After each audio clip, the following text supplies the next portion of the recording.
कल आपने अडियाला जेल के बाहर देखा कि वो खवातीन इमरान खान की वो बहनें जिनका सियासत से कोई लेना देना नहीं है, उन पर तशद्दुद किया गया, उनको सड़क पर गिराया गया।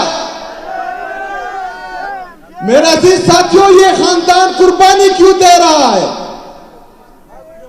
इनकी जाती लालच क्या है पाकिस्तान से?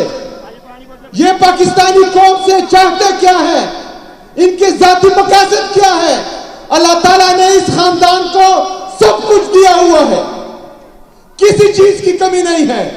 मेरा वो लीडर, वो कैद जो आज अडियाला जेल में है, अगर आज वो सर झुकाए, इन बेगोड़ों की तरह एक साइन करे और लंदन भाग जाए, तो उसको सब कुछ मिल सकता है। ये इख्तिदार मिल सकता है, ये तख्तो ताज मिल सकते हैं, ये दौलत मिल सकती है, लेकिन उसने ये सब कुछ टुकराया हुआ है। किसके लिए